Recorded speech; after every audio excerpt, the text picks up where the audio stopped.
Breaking tonight, federal authorities have announced a sweeping investigation in Massachusetts involving alleged financial crimes and illegal weapons possession. At 6:14 a.m. Eastern Time from a secure federal staging ground outside Boston, Massachusetts, where the largest coordinated law enforcement operation in New England history had just concluded its opening phase. $220 million in laundered assets. Over 2.1 million fentanyl pills.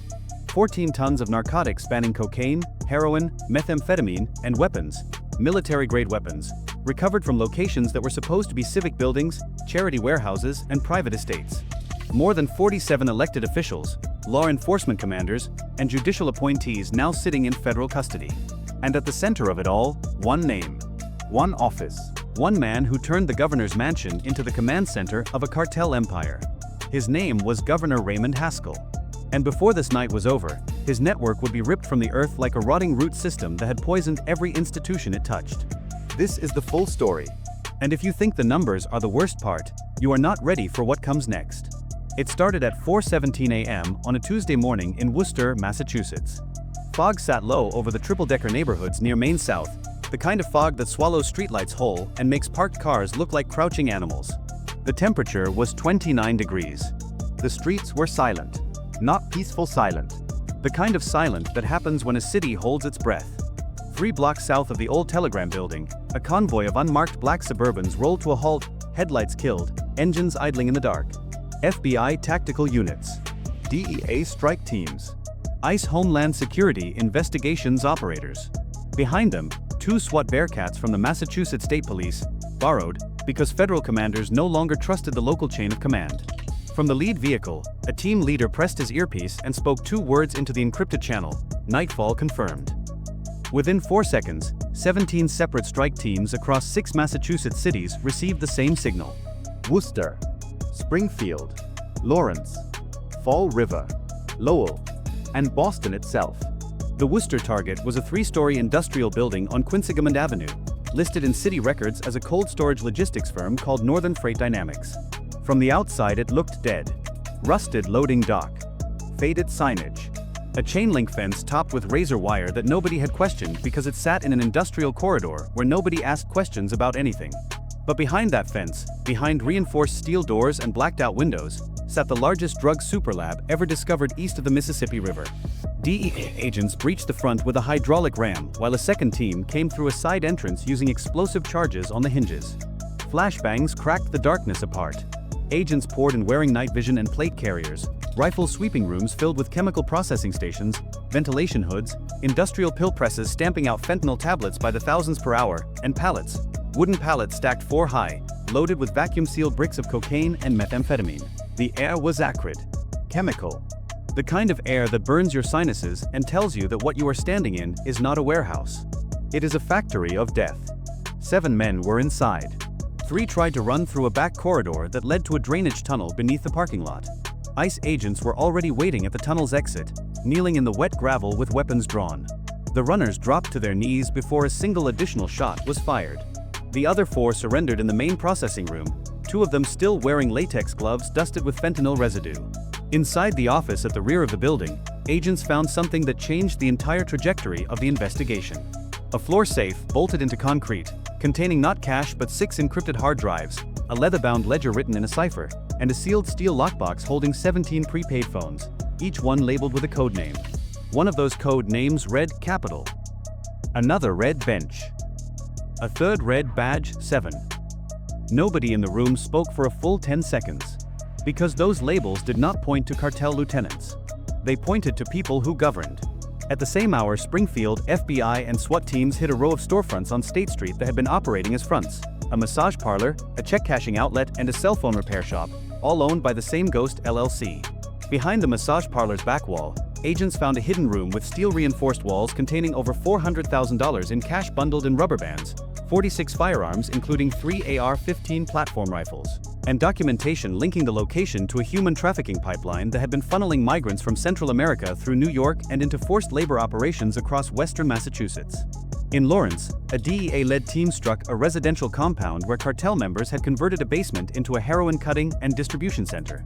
In Fall River, ICE agents raided a fishing company warehouse on the waterfront where 200 kilograms of cocaine had been hidden in modified bait freezers. In Lowell, federal agents surrounded a used car dealership that had been laundering drug proceeds through fake vehicle sales for over 3 years. And in Boston, in the heart of the city, in the financial district, FBI agents in suits walked calmly into a 7th-floor office suite at 5:02 a.m. and served federal warrants on the staff of a consulting firm called Atlantic Policy Partners. The firm's clients included state legislators, municipal agencies, and the office of the governor. The staff was told to step away from their computers. The servers were seized. The doors were sealed. And a forensic imaging team began the work that would expose the architecture of the entire conspiracy. By 6 a.m., the first phase was complete. Across 6 cities, federal agents had executed 31 simultaneous warrants. They had seized approximately 2.1 million fentanyl pills, 4 tons of cocaine, 1.5 tons of methamphetamine, over 600 kilograms of heroin, 812 firearms, and $47 million in cash and liquid assets.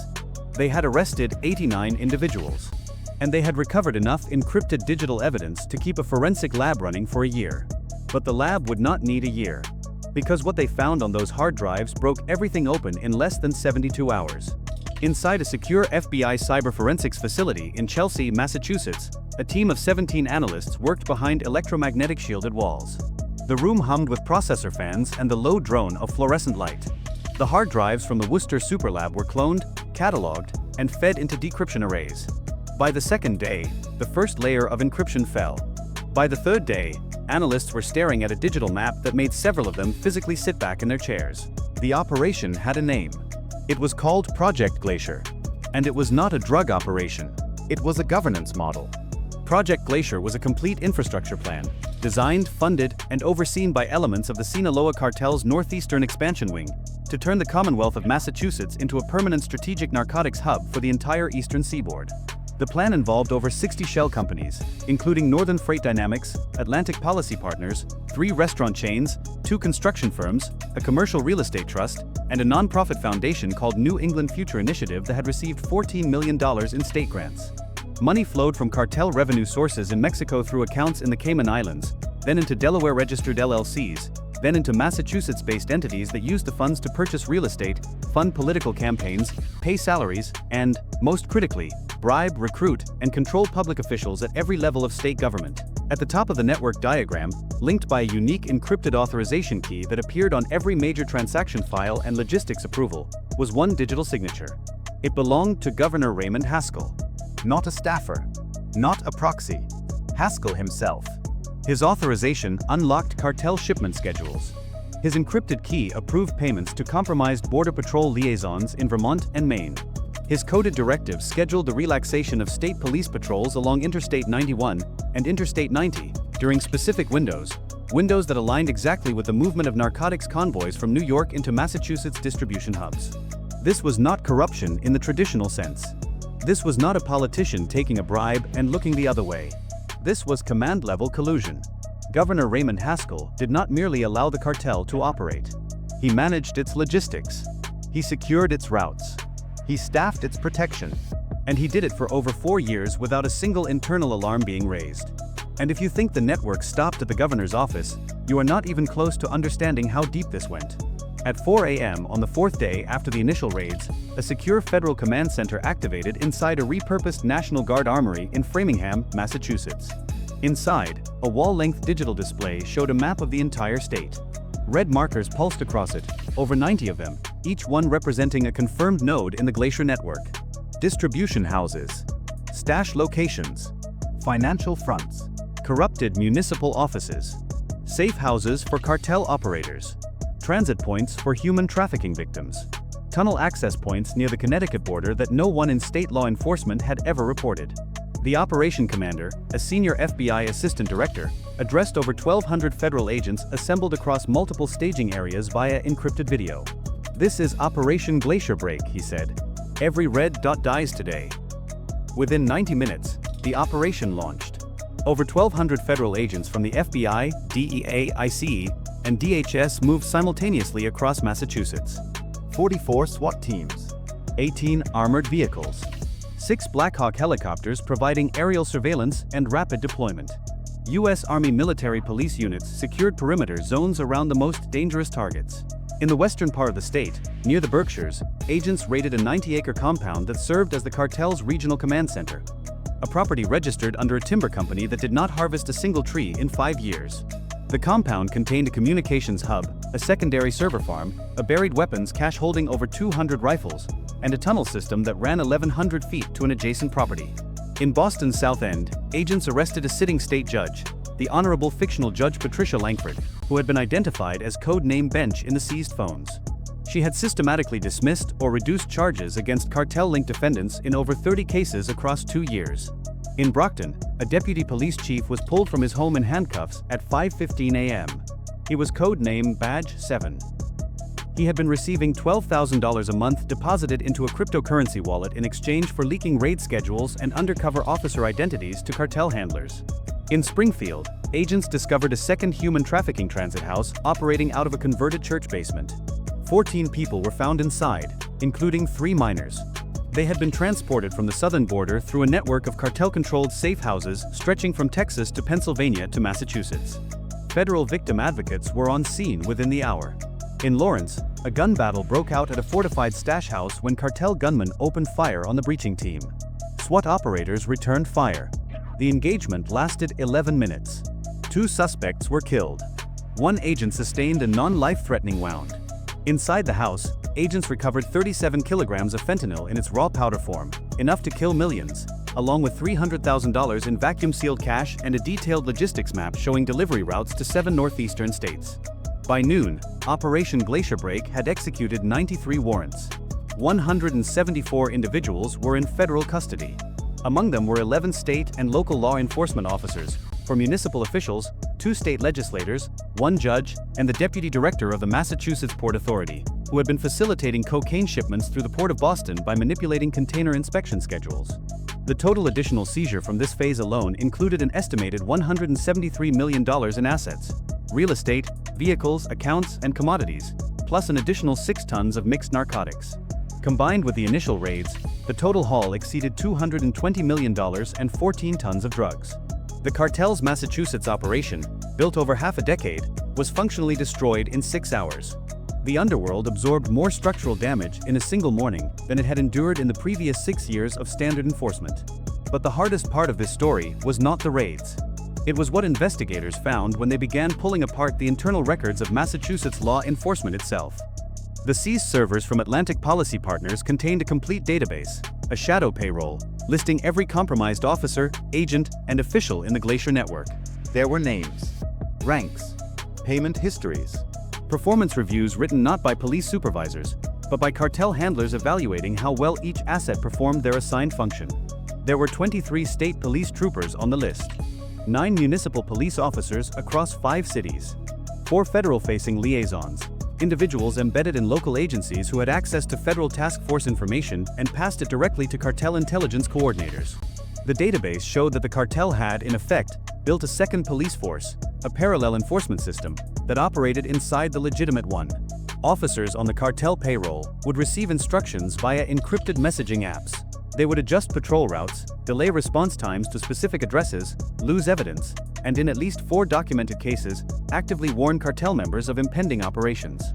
One state trooper had diverted a K-9 unit away from a highway checkpoint 7 times on nights when cartel convoys were scheduled to pass. When honest officers within the Massachusetts State Police were briefed on the scope of the internal compromise, the room went quiet.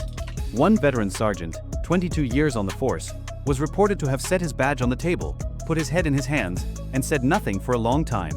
The betrayal was not abstract. These were partners, training officers, people who had stood beside them on traffic stops and in crisis situations, people who had sworn the same oath and then sold it to a cartel for a monthly wire transfer. Federal investigators arrested every compromised officer identified in the database over the following 48 hours. senior sergeants, a deputy chief, A shift commander in Lawrence who had been the highest-ranking local asset. The rebuilding of trust in Massachusetts law enforcement would take years. But the federal message was unambiguous. The badge would be scrubbed clean, no matter how many badges had to be taken. And then came the final revelation. The one that turned a state-level narcotics conspiracy into something that sent shockwaves through federal corridors in Washington. Buried in the deepest encryption layer of the Glacier files was a strategic expansion document. It was authored under Governor Haskell's personal cipher. The document outlined a 10-year plan, a continental logistics blueprint, to extend the Sinaloa cartel's northeastern corridor from Massachusetts into Maine, New Hampshire, Vermont, Connecticut, and upstate New York using a web of interstate trucking contractors, falsified agricultural shipping manifests, and fraudulent green energy infrastructure grants that created warehouses and transit depots disguised as solar panel storage facilities. The plan detailed how way stations along key interstate routes would be taken offline for scheduled maintenance during precise convoy windows. It showed how shipping manifests at the Port of Boston would be altered to reduce container inspections by 40%. It projected that within 3 years of full implementation, the corridor could move an estimated 8 tons of mixed narcotics per week into the northeastern United States without triggering a single automated alert. And woven into the drug logistics was a parallel human trafficking network, using migrant smuggling routes as both a revenue stream and a cover layer, so that any enforcement attention would be drawn to immigration violations rather than the narcotics moving alongside them. The final page of the document contained a single line that one FBI analyst later described as the most chilling sentence she had ever read in a criminal file. It read, "Phase complete. Massachusetts is no longer a state with a cartel presence. It is a cartel state with a government presence." That was the plan. Not infiltration. Replacement. The system had not been corrupted. It had been redesigned from the ground up to serve the cartel's future. Every institution, the courts, the police, the Port Authority, the governor's office, had been hollowed out and rebuilt as a cartel instrument wearing a democratic mask. Governor Raymond Haskell was arrested at 6:22 a.m. on the morning of the 4th day at his private residence in the suburb of Wellesley. He did not resist. He said nothing. He was transported in a federal motorcade to a secure detention facility and charged under RICO statutes, narcotics trafficking conspiracy, public corruption, money laundering, and accessory to human trafficking. His bail was denied. His assets were frozen. His legacy was ash. So here is what this story costs in human terms. Not in dollars or tons or convictions. In lives. Fentanyl flowing through the Glacier pipeline killed an estimated 1,400 people across Massachusetts in the years the network operated. 1,400 mothers, fathers, sons, daughters, friends. Communities in Springfield, Worcester, Lowell, and Fall River were hollowed out by addiction fueled by supply lines that a sitting governor personally protected. Neighborhoods that were already struggling were flooded with poison and then denied the law enforcement protection that might have saved them, because the officers assigned to protect them were working for the people selling the poison.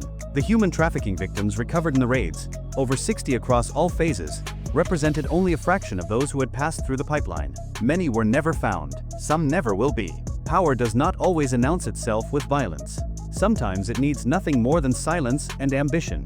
A handshake in a quiet room. An encrypted message sent at midnight. A signature on a document that no one else will ever read. That is how a cartel takes a state. Not with tanks. Not with gunfire. With patience. With money. With the quiet complicity of people who swore to serve the public and then served themselves. This story is fictional. It is a dramatization built from the patterns and realities of cartel infiltration, political corruption, and federal law enforcement operations that define the ongoing fight against organized crime in the United States. But the themes are real. The danger is real. And the silence that allows networks like this to grow, that silence is the most dangerous weapon of all. If you are still here, if this story hit you the way it should, tap like so more people see it. Share it. Comment the word expose if you believe that corruption at every level should be dragged into the light, no matter how powerful the person hiding behind it. And subscribe, because this is not the last story we will tell. Not even close. The next one goes deeper, and you are going to want to see where it leads.